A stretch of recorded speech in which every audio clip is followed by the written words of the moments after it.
Good evening, everyone, and welcome to St. Gabriel City Council meeting. Today's date is May 18, 2021. I'll call this regular meeting to order at the time 6:33 p.m. And there's a closed section before that, so I think our city attorney will have a closed section report. Sure, Mr. Mayor. The City Council met in closed session to discuss the item identified as conference with labor negotiator Mark Lazaretto and Human Resources Manager, Risk Management Director Macias regarding the following employee organizations: the Police Officers Association, Police Officer Management Group, the City Firefighters Association, the Firefighter Management Group, and unrepresented employees. The City Council received a report from the negotiators regarding the status of these discussions. No reportable action took place. Mr. Mayor, that concludes the report. Thank you, City Attorney. Thank you. And tonight's Pledge of Allegiance led by Councilwoman Menchaca. Thank you, Mayor. Please rise and place your hand over your heart. We have a flag in front of us, so you can face the flag. And now we'll recite the Pledge of Allegiance. Ready, begin. I pledge allegiance to the flag of the United States of America and to the republic for which it stands, one nation, under God, indivisible, with liberty and justice for all. Thank you. Thank you. Clerk, roll call, please. Mayor Liao, Here. Vice Mayor Ding, Here. Councilmember Harrington, Here. Councilmember Menchaca, Here. Councilmember Pu. Here.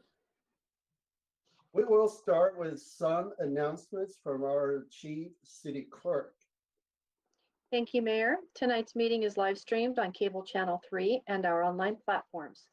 Please email all public comments to cityclerk@sgch.org no later than the time the item is considered by the council tonight.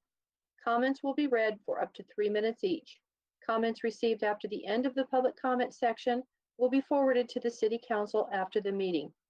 If you wish to be added to the distribution list to receive City Council agendas, please email your request to cityclerk@sgch.org. Thank you. And next item is approval of agenda order. Are there any objection to the agenda order? Anyone? No? Okay, hearing none, the agenda order is approved. Next item, please. Presentation item A, farewell recognition of Assistant City Manager and Community Development Director Armine Chaparyan. City Manager Lazaretto will make the presentation. Thank you, Mr. Mayor and members of the council. It's with happiness and sadness tonight that I make this presentation to the council and the community. I think we can all be extremely happy for Armine and the fact that she's moving on to become the city manager of South Pasadena in early June. And I think we can all be sad for the hole that she's going to be leaving behind here in the city of St. Gabriel. Just for a little bit of a recap of Armine and her career here with St. Gabriel. She started with the city in late 2014, and she was hired as our community development director. She had been with the cities of Ontario and Santa Clarita and West Covina at that point, and came with a high pedigree, so to speak, and by all accounts has not disappointed since that day. In 2017 or early 2018, she was promoted to the assistant city manager. And for that, actually from the day I started, but sincerely from that time forward, since she was ACM, I can't thank her enough for the help that she's given me, the council, and the organization from that day.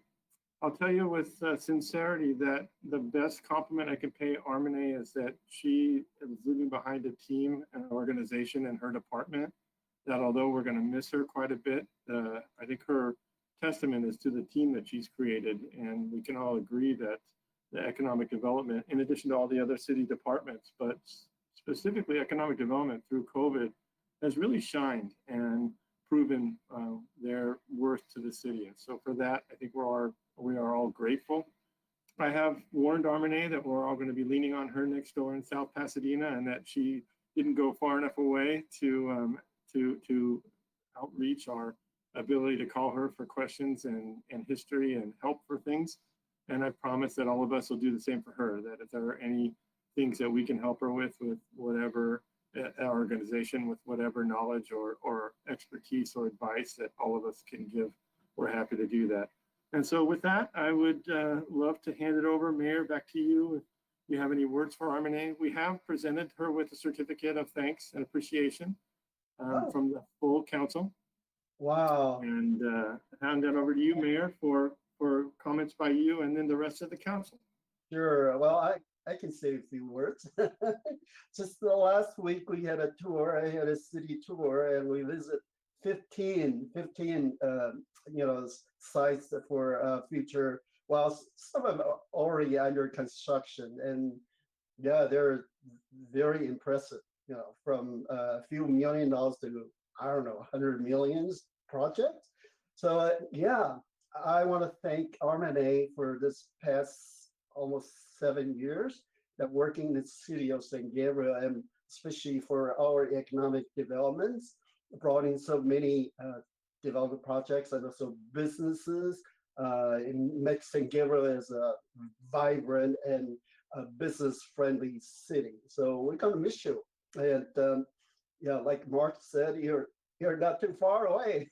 So Southwest, only a couple of miles. So anyway, we'll hope to see you in the future. So congratulations for this new promotional work, because you're going to be the city manager now. And yeah, so we're also very connected with South Pass. So yeah, we have to work together for several issues. So I hope that we can see each other in the future. So thank you, Armine. Any other council member want to make comments? I'll make a comment, Mayor. Yeah. Okay. So Armine, I just wanted to just thank you, especially this past year with COVID. Your group. First of all, you didn't have a group in the beginning, but you really built a strong team. We have, I think, the best economic development team we've ever had. You all rose to the occasion and surpassed all the expectations. It is wonderful to see how there is such a stronger connection now with our business community, and the efforts that are being done in multiple languages, how you pivoted, whether it was outdoor dining to just providing ongoing guidance with COVID, because we all know it kept changing, and your team just kept up to date. I must say that it appears that San Gabriel's becoming a training ground for city managers.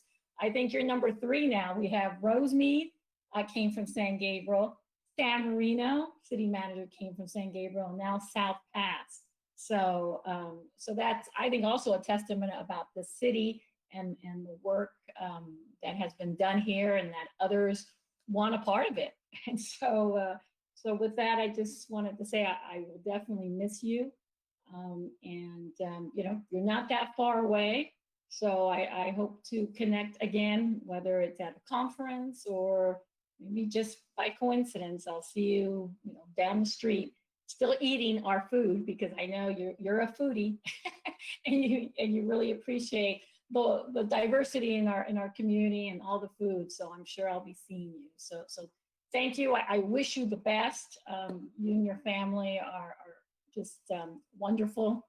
And, I just wish you the best. That's all I have to say. Thank you, Armine, for everything you did.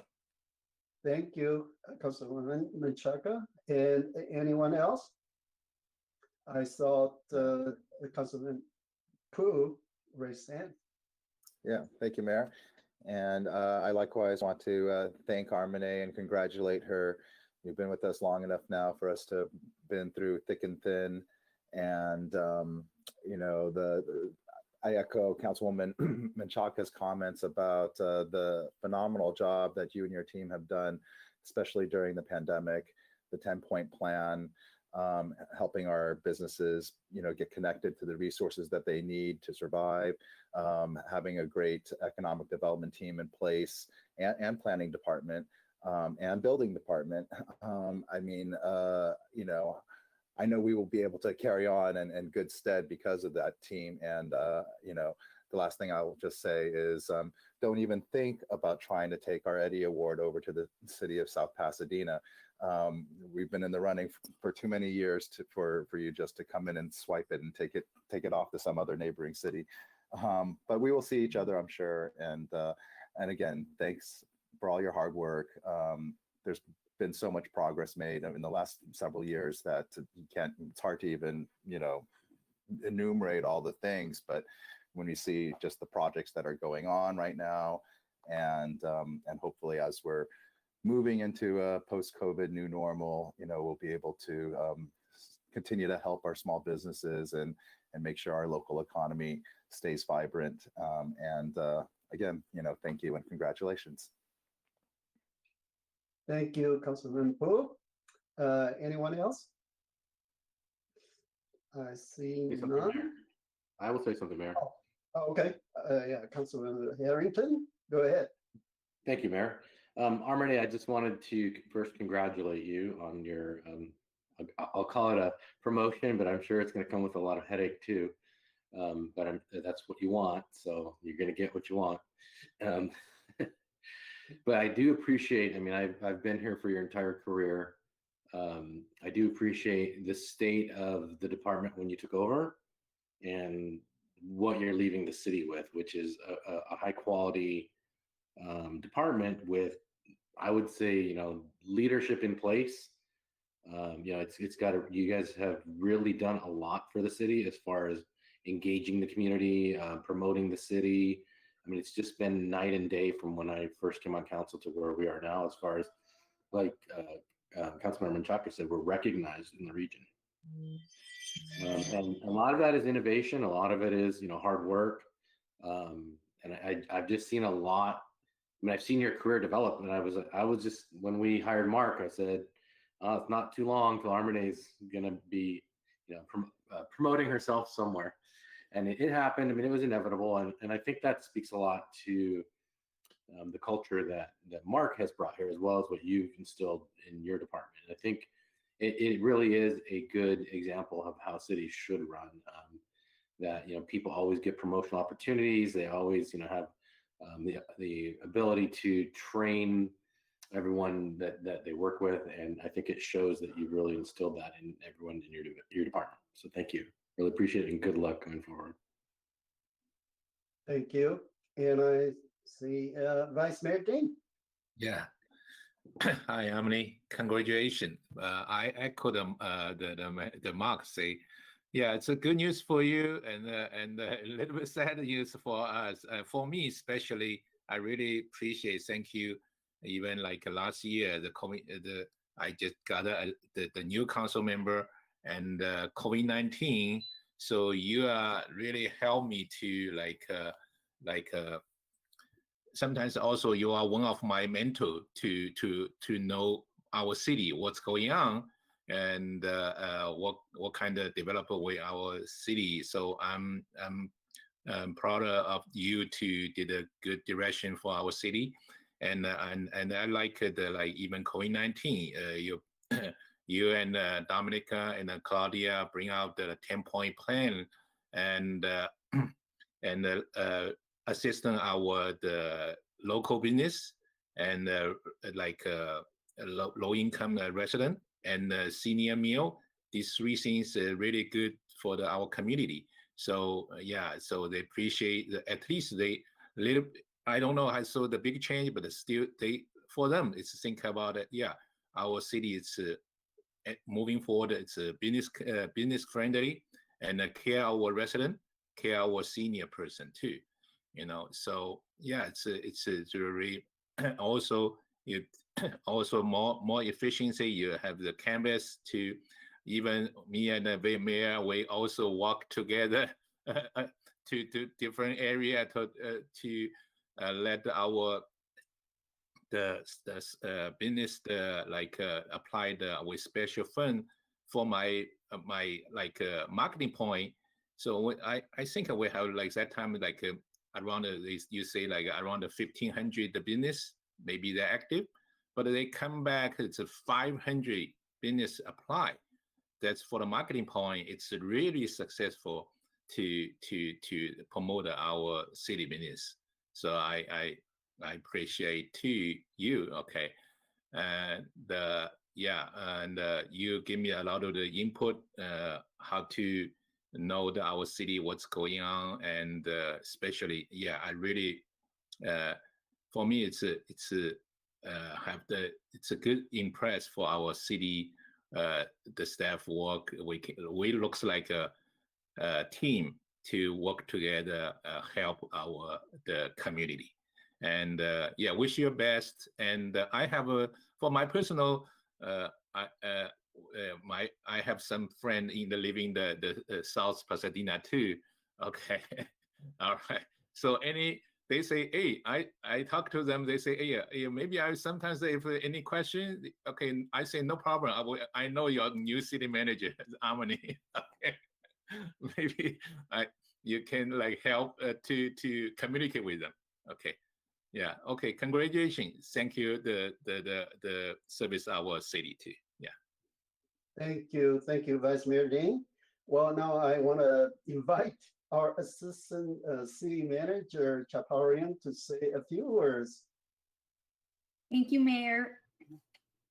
I actually had to think about what I wanted to say, so I figured it's best if I put it down because I think everyone knows this is a very bittersweet move, and I'm extremely emotional about the decision. So I wanted to make sure I could articulate my words adequately. Mayor and council members, I want to take a moment and sincerely thank you all for the last 7 years you've given me. It's been an absolutely amazing journey. I arrived in San Gabriel in December 2014, literally on the day of the executive team holiday lunch, with excitement and hit the ground running, although I don't think I knew what I was really getting myself into. My experience in San Gabriel feels like the tale of two cities, the one I started with and the one I'm parting from, with one major foundation, a dedicated council willing to work hard for the community, and an organization similarly dedicated to working hard to implement council's decisions. First and foremost, I'd like to thank each and every one of you for believing in me and our team, for trusting us with your vision and giving us the vote of confidence to do our work and do it well.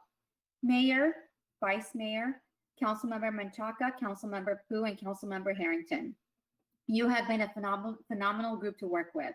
You've never turned down our invitations to participate in all types of events and programs, even though some of them have been silly, goofy, have required a lot of work, and your unwavering support has been tremendous. I am forever grateful to you for all the experiences we've had together. I'd like to also take a moment to thank the entire organization, every department and every staff that has made San Gabriel such a special place for me. From the staff at our public counters to the staff in the field, our public safety team, and everyone in between, you make San Gabriel a great place to work and do business. And yes, we do create phenomenal talent here. To my peers on the executive team, thank you for always being supportive, collaborative, and a real team. To Mark, thank you for believing in me and pushing me to reach the next level. You did encourage me to apply. You walked in not knowing what you were inheriting, and our relationship has been great. The trust, loyalty, and bond we have formed has made me realize what I'd like to replicate in my next city.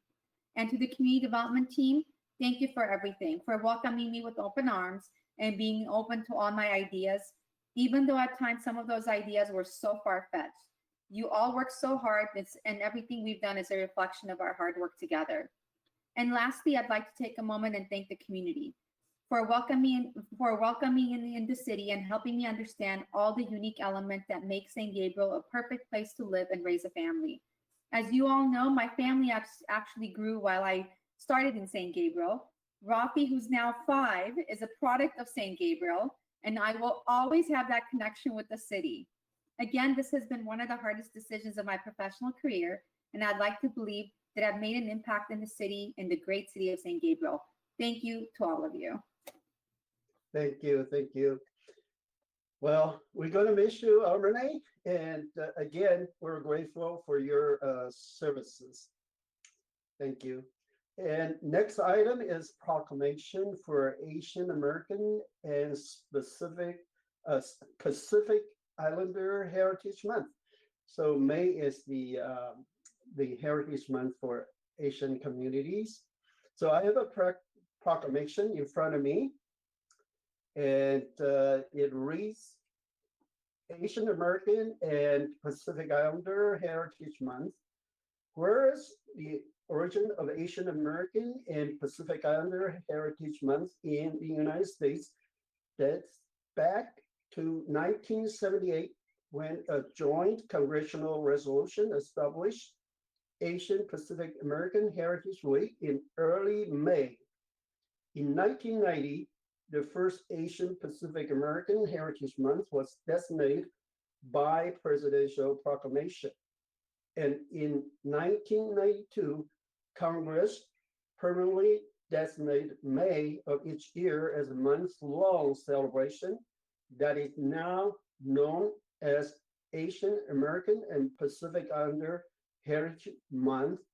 And whereas today more than 20 million Asian American and Pacific Islanders live in the United States, and through their actions make the United States of America a more vibrant, prosperous, and secure nation. And whereas Asian American and Pacific Islanders have distinguished themselves as leading researchers in science, medicine, and technology, and innovative farmers and ranchers, as distinguished lawyers, judges, and government leaders, as prominent contributors in the arts, literature, and sports, as war heroes who defended our country, and as peacetime healthcare heroes currently on the front lines of the COVID-19 pandemic. And whereas St. Gabriel's population is approximately 64% Asian American and Pacific Islander, and includes devoted community members who serve as artists, business owners, educators, healthcare professionals, lawyers and judges, clergy members, first responders, and military personnel. And St. Gabriel is home to an estimated 21 local businesses, of which over 75% of AAPI owned small businesses. Now, therefore, I, Chino Liao, Mayor of the City of St. Gabriel, California, on behalf of the City Council, Vice Mayor Tony Dean, Council Member John R. Harrington, Denise Menchaca, and Jason Poo, do hereby proclaim May 2021 as Asian American and Pacific Islander Heritage Month in the City of St. Gabriel, and urge the citizens of St. Gabriel to join me in this special observance, dated May 18, 2021. So, well, let's celebrate the heritage of the Asian Pacific Islanders. Thank you. Mayor, may I make a comment? Sure. Yeah. Go ahead. I just want to remind everyone, in case they missed the news, that today the COVID-19 Hate Crimes Act was passed by the House. The Senate had approved the legislation the month before. But with this legislation, and it's going to the president, so President Biden is expected to sign it, shouldn't be a problem. But with the legislation, it will assign an official in the Justice Department to review and expedite all reports of hate crimes related to the coronavirus, expand support for local and state law enforcement agencies responding to these hate crimes, and issue guidance on mitigating the use of racially discriminatory language to describe the pandemic. So very fitting that today we have our proclamation. So I just wanted to add that. Thank you, Councilwoman Menchaca. And as a matter of fact, there's a good news from California also, the Attorney General Banta also formed a bureau is for specifically for Asian hate crime. So yeah, that's something that we all can work together. Yeah, thank you. And next item is COVID-19 briefing. Presentations will be made by Fire Chief Wallace first. Good evening, Mayor Liao, Vice Mayor Ding, and members of council. It's Steve Wallace, Fire Chief for the City of San Gabriel, and I am happy to report I'll have another very brief update for you tonight. In the City of San Gabriel, our case count remains relatively static at 3,237 cases, and we've had no deaths since our last report 2 weeks ago. Our skilled nursing facilities remain very stable. The call volume in the fire department has normalized.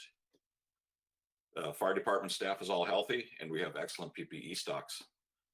Vaccinations in the city, as of the 7th of May, we have 65.7% of our folks vaccinated, and the surrounding 10-city average is 63%. So San Gabriel is doing very, very well at getting vaccinated. All of our EMS supplies are mostly coming in through normal supply chains, and we're well supplied. The fire department has started to field a considerable amount of questions on face coverings, as lots of guidance has been put out in the last week from CDC and the state. And just to clear some things up, in Los Angeles County, face covering is not required for fully vaccinated people outside, except at crowded events, and when physical distancing cannot be maintained.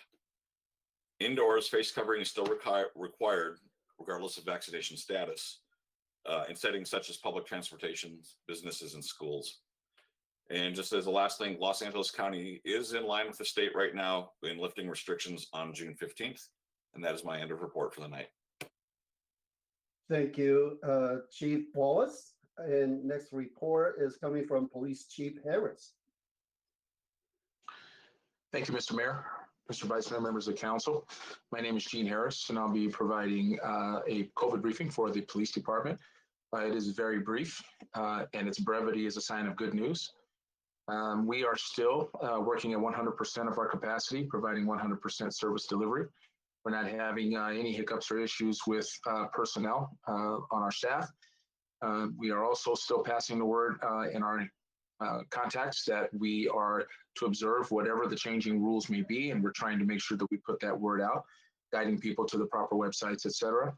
And we're having some good interactions with the community, and that people are starting to get happy, and you can start to feel the summer fever coming among us. So it's pretty nice to hear and see.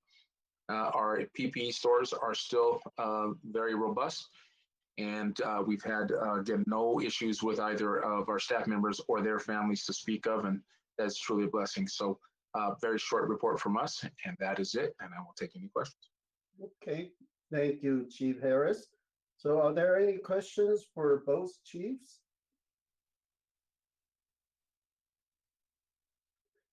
I just have, well, kind of comment and maybe questions for Chief Wallace. Yeah, because most of the community people are kind of confused, you know, are we okay to go to Costco, for instance, not to wear masks, but not in LA County, as I understand. So pretty much we have to wear masks until maybe end of June. What do you think? You're right on, Mayor, that there's a lot of confusion out about this. In Los Angeles County right now, they're going to follow the state mandates of masking indoors until June 15th. At that point, it's going to be reevaluated, but it's expected we'll be moving closer to herd immunity. Not that we'll have reached it, but we'll be moving closer. And as the CDC has recommended, they'll take a look at masking and perhaps release us from that restriction. Thank you. So actually, I think Harold Christian Community Health Clinic, they're still doing some vaccination in our city. For instance, next Monday, they will provide 1,000 doses. These are Moderna, and to the people that already took the first dose. So this is the second dose for them. And the place will be at the San Gabriel Mission Playhouse. And also Wednesday, they will move to Jefferson Middle School. And so they have Pfizer vaccines for age between 12 and to whatever age, the middle school and high school students, they can get the vaccination at the Jefferson Middle School. And those I think they're all Pfizer's. And also we have our St. Gabriel Hope Lions Club, and they already signed the agreement, and they will provide a vaccination at the St. Gabriel Mission Playhouse starting from next Tuesday. So, for doesn't matter how many days, they will have at least 200 Pfizer vaccines and 500 at least other types of this. So I think most of the people kind of stay away from Johnson & Johnson right now. So they will provide Moderna vaccines at the St. Gabriel Mission Playhouse. So we'll continue to do this vaccination in our city. So we're very fortunate to have these nonprofits and to help our city. So this is my comment. Anyone else want to add anything? Okay, I see none. Next item, please. Public comment. This is the time set aside for members of the public to address the City Council on items of interest that are not on the agenda but are within the subject matter jurisdiction of the San Gabriel City Council. And Mr. Mayor, we do have one comment tonight, and it reads as follows. Good evening, Honorable Mayor and City Council. My name is Valerie Munoz, Mayor Pro Tem from the City of La Puente, and your representative on the San Gabriel Basin Water Quality Authority, representing cities with non-pumping rights. I was elected to the San Gabriel Basin Water Quality Authority, WQA, back in 2017 and reappointed in December 2019. As your board of directors, one of my pledges I made to local cities was to keep you informed of the status of the water cleanup efforts. The San Gabriel groundwater basin provides 92% of the water for the San Gabriel Valley. With contamination of the basin over the period of years by industrial use, chemicals in the basin like percolate and industrial solvents threaten our water supply. As your director, my goal is to continue the cleanup effort progress and that the parties responsible for the contamination continue to pay their fair share. The cleanup should not fall on local ratepayers or water providers, but on those responsible for the damage. The WQA was created by the California State Legislature back in 1993. The primary goal was to tackle the issues of the contaminated aquifers as the nation's largest Superfund sites. Current projections estimate to clean up the basin range in the $1.3 billion to remove the harmful contaminants from our local groundwater. There are 6 San Gabriel operable units, which include Baldwin Park operable unit, South El Monte OU, El Monte OU, Puente Valley OU, Whittier Narrows OU, and Area 3 or Alhambra OU. Today I am writing to encourage the support of the San Gabriel City Council in support of fiscal year 22 appropriations request that was recently submitted by the San Gabriel Basin Water Quality Authority to continue its longstanding efforts to clean up contaminated groundwater in the San Gabriel Valley. In 2001, Congress established the San Gabriel Basin Restoration Fund, Fund PL 106-554. This fund was established to reimburse the WQA and Central Basin Municipal Water District for design, construction, and the establishment of ongoing water remediation and treatment. Congress has not made any appropriations into the fund since fiscal year 2010. These fiscal year 222 funds requested by the WQA will be used to reimburse costs associated with treatment and remediation of groundwater facilities pursuant to the fund and to address cleanup efforts for project sites where there is no responsible parties identified. As of to date, the funds received from these appropriations consist of $81,500,000 of the $135 million authorized in a 2001 law. The San Gabriel Basin provides 90% of drinking water supply for over 1.8 million residents. Without this funding, water rates primarily in disadvantaged communities are likely to increase, and the San Gabriel Valley will have to increase its reliance on water imported from Northern California to subsidize when state water supplies are scarce. And that's the end of the 3 minutes. That's all for general public comment. Thank you, City Clerk. Next item, please. Consent calendar. All items listed under the consent calendar are considered routine, and recommendations will be approved in one motion unless a member of the City Council or public requests separate discussion. We have received comments from the public on items I and E, which I will read at this time. For item E, this is from Sean McMorris, San Gabriel resident, and reads as follows. Dear Mayor and City Council, I support your efforts to build affordable housing in our city. This proposed project is a great start.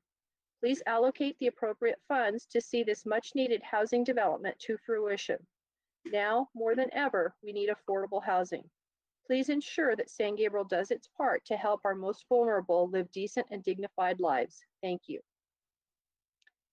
The second comment is for item E.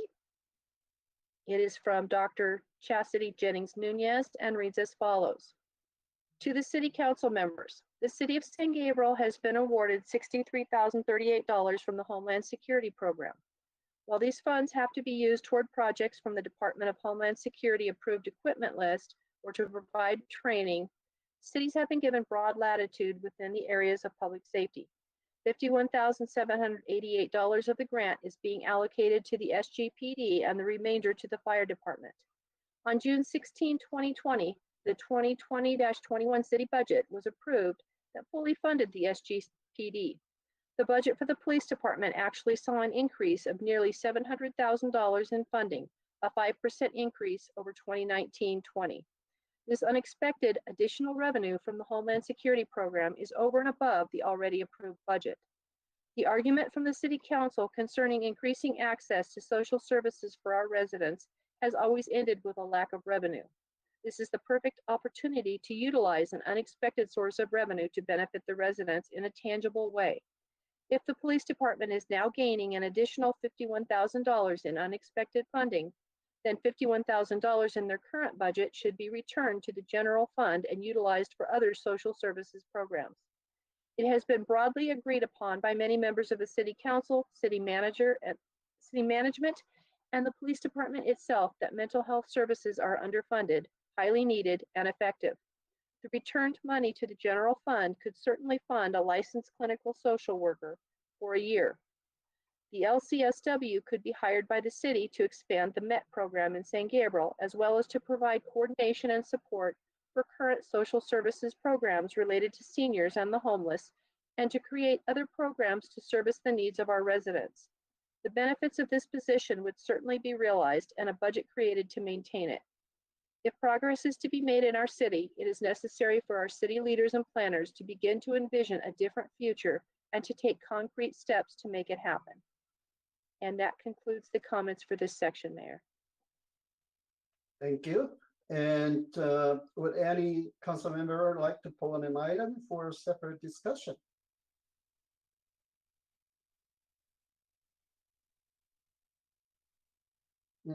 So I see none. Do I have a motion to approve the consent calendar? I'll move. Okay, motion by Councilwoman Menchaca. Is there a second?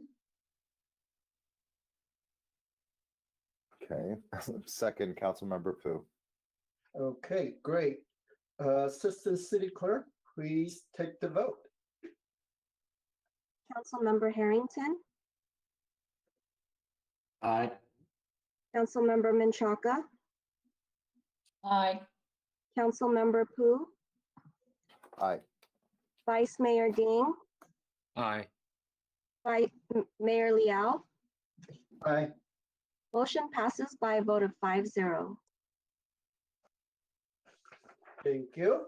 And next item, please. No public hearings or continued business, so the next item is business item 7A. Consideration of resolution number 21-19, expressing a vote of no confidence in Los Angeles County District Attorney George Gascon for his attempt to undermine legislation and the ballot initiative process and place the safety of the general public at risk. Okay, so as this item was requested by Councilmember Harrington, I will turn it over to him now and let him make the presentation. Yeah, go ahead, Councilmember Harrington. Thank you, Mayor. I just want to thank you for considering the resolution on the agenda. It gives us the opportunity to discuss, and let the residents, see that we actually care about their safety. And I think this is an important issue to bring that to light. I requested the resolution after speaking with many San Gabriel residents, LA County residents, and just every time I go somewhere and someone figures out that I'm elected, I get questions.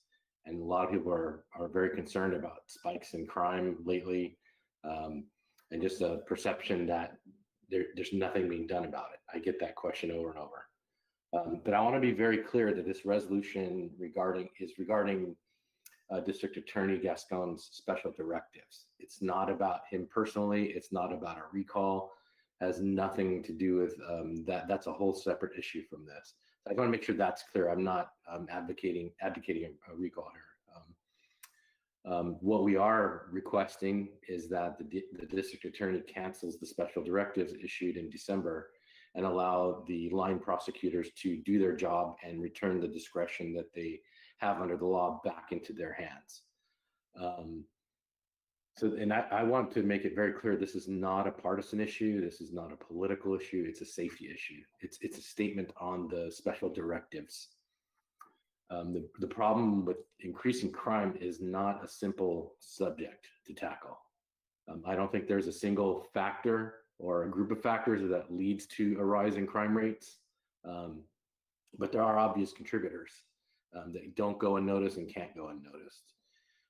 I would say declining to prosecute entire categories of crimes, letting criminals walk away with basically no consequences for their actions, and actively undermining dedicated prosecutors, those have to be considered significant factors in increasing crime. While many professionals differ on why crimes occur or why some people commit crimes, what we try to do in general in the system is to try to prevent crime as early as possible and prevent people from making life a habit. And the way you do that is there has to be a disincentive to commit crimes. So that means people need to be held accountable for their actions, and prosecutors need to be able to prosecute and have the discretion that does that. So I really see this as an opportunity to make a statement to how we get to a place where we aren't arguing, are we tough on crime, are we not tough on crime? It's how are we protecting our residents? And when we say justice for all in our Pledge of Allegiance, we really mean that. We mean justice for the criminals that have committed a crime, justice for the victims. And it's not justice where we say, oh, you're going to be punished, well beyond the proportion of what you did, but you need to be punished proportionately, and that takes some discretion. The reason that we give discretion to prosecutors, because not every crime is the same, and not every criminal is the same. There's different motives, different situations, different reasons, and there is no one size fits all, but these special directives actually are a one size fits all solution. And to me, it's not a good solution. So like I said before, we need to figure out a way to change people's behavior. Arrest and prosecution are two elements in that dynamic. So we must disincentivize criminal activity, or it's only going to increase. The special directives from the district attorney do the opposite of that. Refusing to prosecute crimes is actually, it incentivizes bad behavior. The criminals are catching on. And eventually the police are going to get a look the other way attitude. They stop arresting what are called low-level crimes. And so they don't even make it to the prosecution. They don't even get charged to the district attorney. But who pays the price of that? It's the communities. More often than not, it's the most vulnerable communities that suffer. It's not those that are able to afford a really nice neighborhood and a gated community. So while I think everyone agrees that we need criminal justice or criminal reforms in our criminal justice system, those are for the legislators to make. Those are for the voters to make. The DA is required to take an oath of office to enforce the laws. Ignoring the law is an abdication of their duty. And these special directives are a direct violation of that oath. So tonight, we previously, Azusa, Beverly Hills, Covina, La Mirada, Lancaster, Pico Rivera, Santa Clarita, Whittier, and Rosemead have all passed votes of no confidence resolutions. There's 4 other city councils discussing this very topic tonight: Arcadia, Diamond Bar, Manhattan Beach, and Santa Fe Springs. I just want to make sure this council is not the only council that fails to protect its residents. You can see that list of cities is both geographically and it's diverse as you could probably get in the United States. These are not, that's why I'm saying this is not a partisan issue. It's not a political issue. These are safety issues, and the councils have already taken action to commend them. So we need to lead on this issue tonight. We can't fail those that elected us. And I think everyone here has advocated for safety of our community. So we need to show that leadership. We can either be on the side of the crime victim, on the side of our community, on the side of the residents, on the side of our businesses, or we can side with the criminals. So with that, that's kind of my position on this. I wanted to introduce Eric Siddall. He's the Vice President of the Association of Deputy District Attorneys. We invited Eric to give the association's perspective and real-world experience on what the impact has been from these special directives. So I'll let Eric give his position on it, and he's agreed to take questions from council. So thank you. Thank you, Councilor. Eric, go ahead. Okay, thank you. Good evening, everyone. My name is Eric Siddall. I'm a Deputy District Attorney.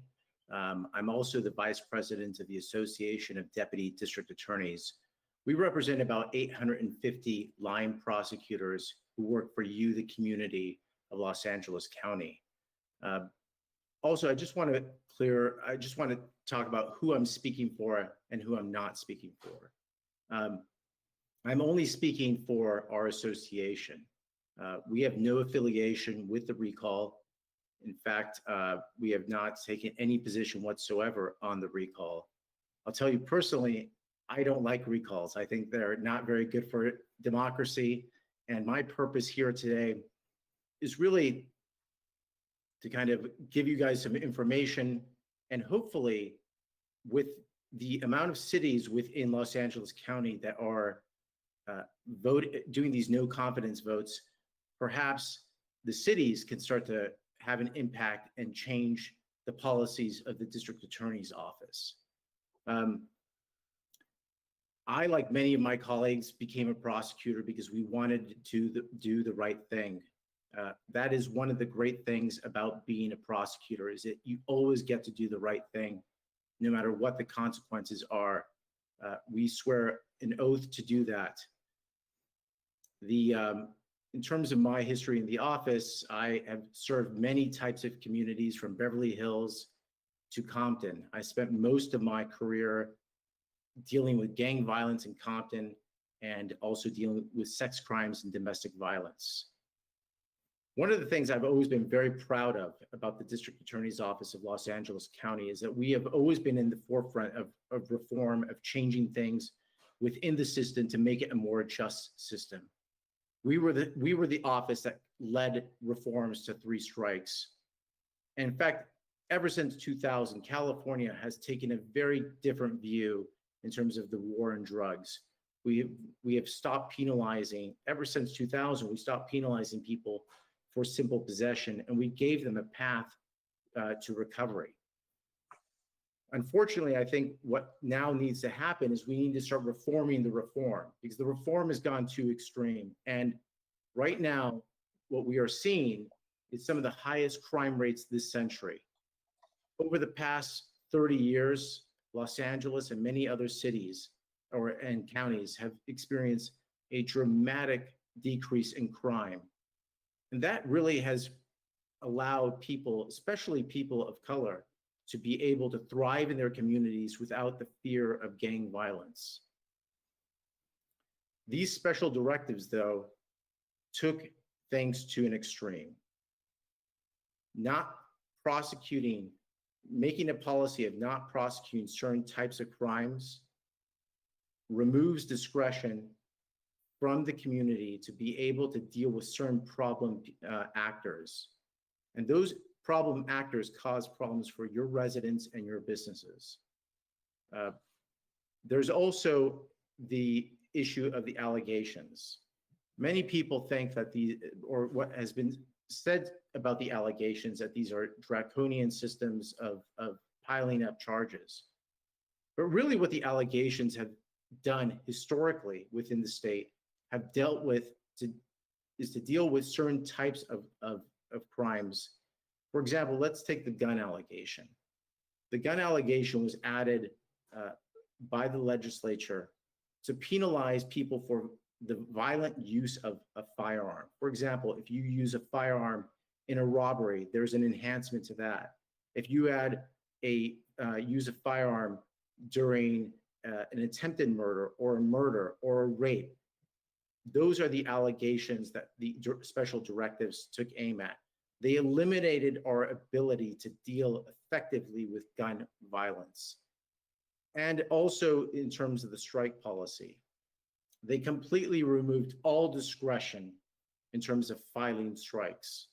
Now, our association filed a lawsuit and actually got a temporary injunction or preliminary injunction against the Gascon administration for its failure to file strikes in accordance with California state law. By the way, not only California state law, but a law that was passed by the voters by overwhelming bipartisan margins. In fact, a law that was reformed specifically by the past DAs of this office to make it less draconian and make it more fair in terms of targeting violent, habitual criminals. One of the other things that will also directly impact the county's finances and also perhaps cities is the idea of conceding on factual innocence. Now, what does that really mean?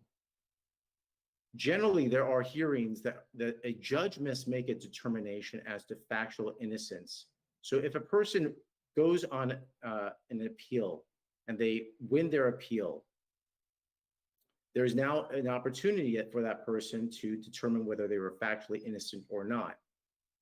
The administration has, through its directives, has said that it will now concede concede any factual innocence claim, even if the person was actually guilty of the crime. And what do I mean by that? You hear about technicalities, right? So if there was some type of search that was not properly done and the Court of Appeals throws that out, but the person was actually guilty of the crime, they would now receive the benefit of factual innocence under this, which would cost municipalities in the county tremendous amounts of money in terms of the incarceration issues. Here's another example. Major narcotics. Right now, there are no special allegations for major drug dealers. So the major drug dealer, in other words, like the cartel, is treated exactly the same as the guy who's selling a gram of cocaine. So you could have 50 pounds of meth, 50 pounds of cocaine, and you will be treated exactly the same way under this administration because of these directives as the person who's selling a gram of cocaine. What will that do? Well, that will make Los Angeles County a target for the cartels to be able to want to set up shop. Think about it in terms of your own city. If you stopped taxing certain types of businesses, those businesses will flock to your city because there's a competitive advantage. These directives create a competitive advantage. Some of the other things that have happened is and perhaps some of you have seen this in the news, is the decimation of what we had, which was called the hardcore gang unit. Since 1978, we had a gang unit that dealt with the most severe criminals in terms of gang homicides. They had 700 active cases between about 45 to 50 DAs that were handling those cases. The unit has now been decimated by half. In other words, now there's 25 people that are responsible for handling all gang cases within a county of over 10 million people. I think we only have to look across the country at Philadelphia. Right now, there has been for 4 years, there has been a DA very similar to Mr. Gascon and has very similar philosophies. He has tried to get rid of career prosecutors and replace them with public defenders, similar to what has been happening within our own office. He's replaced career prosecutors with rookies straight out of law school. News reports have now shown that, let's look at guns, okay? Because I think any small city or any major city should be concerned about gun violence and gun possession. Right now in Philadelphia, about 2.2% of gun crimes result in a guilty plea or in a guilty verdict. 70% of them are dismissed out of hand. Guns, the possession of a gun by a felon, to me, is simply a homicide waiting to happen, because there's no other reason for that person to have a gun in the streets. You can look at your own mission in terms of the fire that happened in the mission. Under the last administration, with an enhancement, the maximum time of confinement that that person would have received is 16 years in state prison. Now the presumption has gone down to, or the max has gone down to 11 years, but under the directives, there is a presumption that people should receive probation, even on the most violent felonies. The presumption is probation. You have to work up from there. Mr. Gascon's policies, he says, are based on science and data. That's what he keeps telling the public, and that's what he has put in his directives. But when we look at the actual science and data that he refers to, we find that that science and data does not exist. In fact, the very study that he cites does not apply to violent crimes. It applies to drug users and low-level offenders, something that Los Angeles has dealt with for decades in terms of trying to divert them or not prosecute them at all unless there's a serious public safety reason to do that.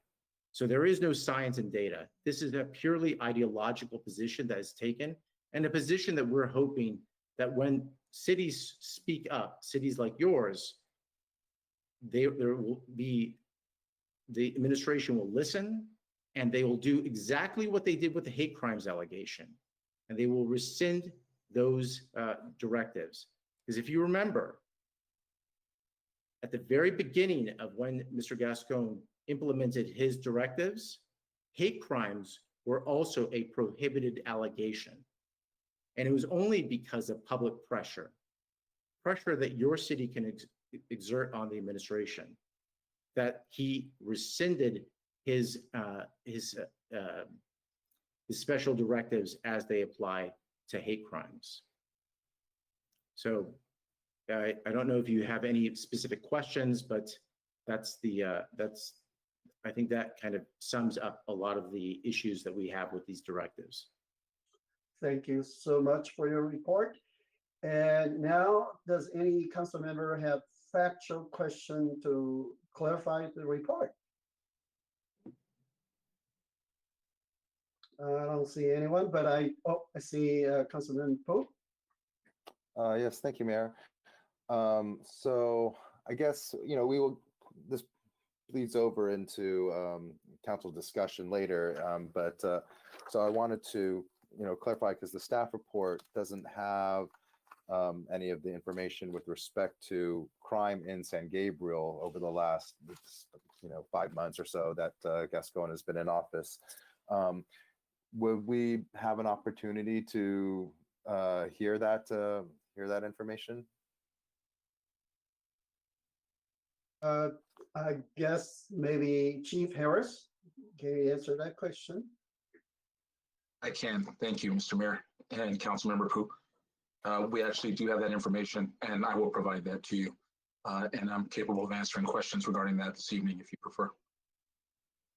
Thank you, Chief Harris. So I do have factual questions. It's regarding the three strikes law. I remember that was passed by the voters in 1994. And, I remember it was Prop 184, and later on was Prop 36 in 2012. Yeah, most of the voters approved that. But however, I noticed one of the Superior Court Judge, James Chaparyan, he commented, he cannot prosecute those strict strike law anymore. And that's my question. What is not, we cannot enforce that law because it was voted and approved by the voters. But now I guess the court judge has confusion, because when he brought the any cases and he cannot look for the previous violent or serious felony offenses. And so it looks like three strikes offenses not being enforced. Is that the situation right now? Okay, so that was a lawsuit that was brought by my association. It was a lawsuit that we brought up, and we got a preliminary injunction against the DA. And the judge agreed with us that the DA must enforce the three strikes law, that he cannot simply not file strikes. So Judge Chalfant basically said, Mr. Gascon, you are incorrect in that you have discretion to file the three. You don't, I'm sorry, Mr. Gascon, you are wrong in that you don't have to file the three strikes law. He said you must file it because the law states that the prosecutor shall plead. In other words, we shall file and we shall prove up the strikes. So that's a good question, because I think that's important to make it clear that Judge Chalfant said that the DA was abdicating his duty, in a sense, by failing to follow California state law, which says that you must file and prove up the strikes. If I could just add a little to that, though, that doesn't mean that you must automatically sentence someone according to this three strikes law. There is discretion as a prosecutor, and judges also have this discretion to what is commonly called striking a strike. In other words, if we think there's an interest of justice, we can use our discretion to give an appropriate sentence that is not in line with the strike law. I hope that answers your question. Yes. So yeah, but it was this from a DA George Gascon or from someone else, because I don't see any of these special directives mentioned about the three strikes law. So originally the three strikes, originally the directives stated, you shall not file a three strikes law. Those were the original directives that he implemented on December the 7th of 2020. We challenged that directive, saying that it was illegal to do that. And that's what's going on right now in terms of that particular issue as it applies to the strikes. So the judge agreed with us that he must file the strikes. I see. So another question is, I saw somewhere that DA Gascon removed hundreds of sentencing enhancements. What are these hundreds of enhancements? I just couldn't believe it. There are hundreds of them. So there are sentencing enhancements that apply to certain types of crimes. And that's why I was using the gun allegation for that. That's a sentencing enhancement. So if I commit a robbery, right, and I simply hit the clerk of the 7-Eleven, with my hand, and I steal, a pack of gum, that's still a robbery, right? And probably that person will probably get probation. Under the prior administration, under this current administration, that's probably what's going to happen because it's kind of a low-level robbery, right? Well, if I come in with a gun to that 7-Eleven, there is a sentencing enhancement that will add 10 years to that. If I shoot the clerk to steal, there's another sentencing enhancement that will do that. He gets rid of all of that. So if I punch someone or I use a gun, I'm going to get about the same type of punishment, whether I shoot someone or I don't shoot someone. So what do you think the incentive is on that one? The incentive is to use a gun in a robbery because nothing's going to happen to you. And we saw that we're starting to see a huge uptick in shootings. And again, it's very difficult to always talk about what causes crime. But if there's no punishment for using a gun in a crime, why would a criminal, any reasonable criminal, not use a gun in the crime? Okay. All right. I think. Mayor, I have a couple clarifying questions. Thank you, Mayor. Hello, Mr. Sadal. I have a question for you. I'm assuming there's been multiple cities who've gone through this process, what we're going through, deliberating on a resolution of no confidence. In every city, has there been a representative from your association? No, you're the first. Okay. So then my second question was, has there been any representatives from DA Gascon's office? I think he did have a representative from what I saw in a couple of these hearings. It was unclear whether he was representing Mr. Gascon or whether he was representing his campaign or whether he was representing the office of the district attorney. But there was someone that was his campaign spokesperson that was speaking to a city council. Again, it was very unclear who he was speaking to. I think someone actually took a video of it. I saw it, and one of the councilmen actually asked, "Who do you stand for?" And it was there was a very awkward moment of equivocating. Okay, I guess it would have been awkward to have both of you, but I still would have liked to see that. But unfortunately, we don't have DA Gascon's representative. Of the 9 directives that you discussed, and maybe it's Chief Harris's question too, but I'd like to get your perspective, Mr. Sadal.